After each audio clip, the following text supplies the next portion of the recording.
It's a subject we've discussed a lot, isn't it, over recent weeks, racism in Italy. This is what Gianni Infantino had to say, the FIFA president, saying, I don't see why we have to hide the truth, not talk about what happens or say that it is not serious. No, that's not how you go about it. It's unacceptable, absurd, and surprising. Italy is supposed to be a modern, civil, polite country, and I think it's moving in the wrong direction. Now, this is what the new Italian sports minister, Vincenzo Spadafora, had to say.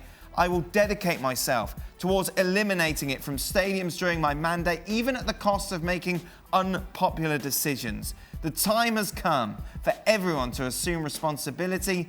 Institutions, politicians, federations, and fans. Soon, I will meet with all of the sports representatives to share with them a significant change with more severe and efficient sanctions.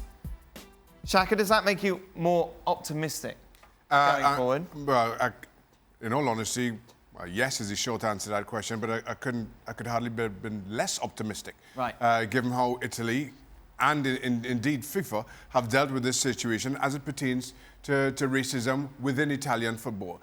And listen, the proof will be in the pudding as far as Spadafora says, and whether he will live up to his words, we just have to hold him to that for the time being. But for Infantino, who has been the head of FIFA for quite some time, I feel both FIFA and UEFA have allowed this situation to fester for far too long. And as strong as his comments are, I think it's been a long time coming. Maybe FIFA and UEFA are a little bit derelict in their duties in that regard, but it's good to see that the discussions are being had and that they are now throwing their weight behind the issue. So we see how it progresses from here, but right now I'm still a little bit skeptical just because it's taking so long for us to get to this first step. Jules?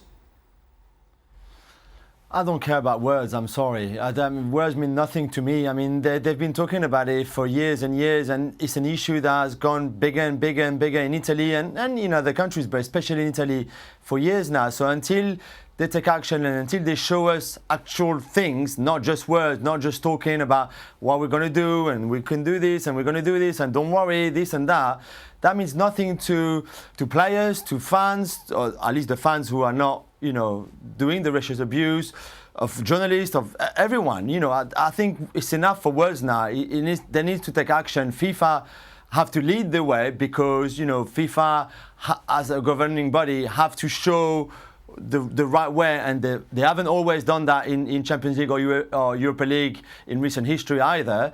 And then obviously governing bodies in Italy, whether that's the government, whether it's the federation, the league, whoever there. But surely words mean nothing right now considering the situation. We did see, of course, the game of the weekend stopped for 3 minutes because of racist chanting. So it feels like a slow progress here. Well, I concur with Joe said. It's only, and Shaq, it's only about action now, particularly in the light of clear evidence.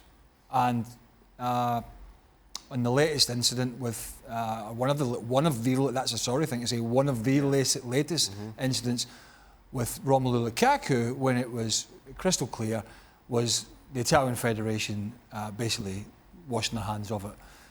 Now, FIFA, as Joe said, as the governing body, should be sitting back and saying, right, what are you going to do about it?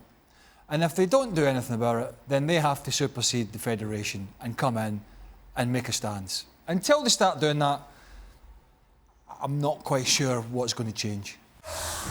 Thanks so much for watching ESPN on YouTube. And for more sports highlights and analysis, be sure to download the ESPN app. And for premium content and live streaming, subscribe to ESPN+.